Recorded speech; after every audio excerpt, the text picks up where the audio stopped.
Carmel at si Crystal, they're still in that cell na sila lang dalawa nandun. Parang nga, may sarili silang mundo pa rin. Yeah. Carmel naman po, kuya, she still has that sariling mundo. Kasama niya po si Crystal and... Tila muntik na namang malagay sa alanganin ang PBB housemates na sila Carmel at Crystal dahil sa pagkakaibigan nila na ayon sa iba ay sobra na, lalo't hindi umano sila gaano nakikipag-usap sa ibang mga housemates. Ito ay sinabi kahapon sa episode ng nasabing reality show kung saan naganap ang ikatlong nomination. Ayon sa miyembro ng Interlink Minds na sila Heath at Lee, hindi pa rin nagbabago sila Carmel at Crystal dahil mayroon pa rin silang sariling mundo. Panoorin ito. I have two people in mind, si Carmel at si Crystal. They're still in that cell na sila lang dalawa nandun. Parang nga, may sarili silang mundo pa rin. Yeah. Carmel. Parang nga, may sarili silang mundo pa rin. Yeah. Carmel. Parang nga, may sarili silang mundo pa rin. Yeah. Carmel naman po, kuya, she still has that sariling mundo. Kasama niya po si Crystal and na-off na kasi parang promise na nila na mag-ano pa sila, makikipag-connect sa mga ibang housemate. But based on the 1 week observation, may sariling mundo pa rin sila ni Crystal.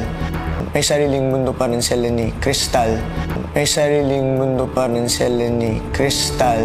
Matatandaan ang pagkakaroon nila ng sariling mundo ang siya rin naging dahilan kung bakit nanominado ang grupo nila noong nakaraang nomination kung saan kasama pa nila ang isa pa nilang kaibigan na si Eliza na kamakailan lang ay na-evict sa bahay ni Kuya.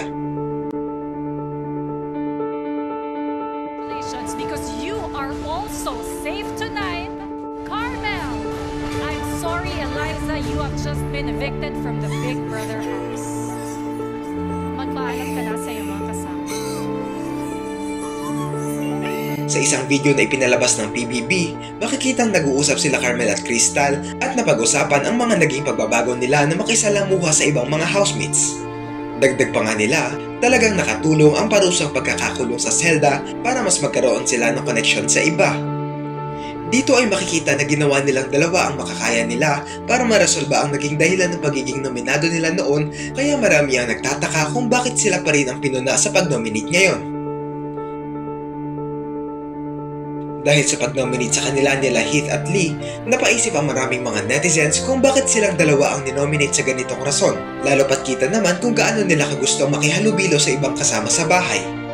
Dagdag pa nga ng iba, meron din namang magkakaibigan sa loob, pero bakit sila Carmel at Crystal lang ang napapansin nila?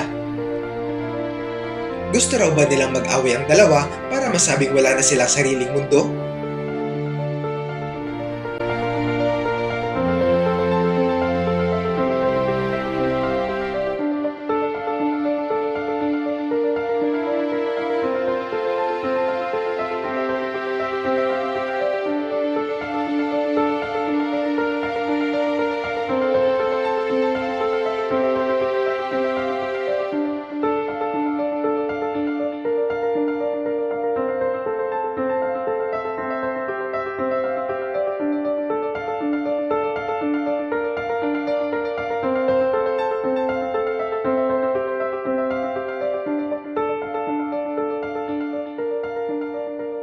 Ano ang masasabi nyo rito?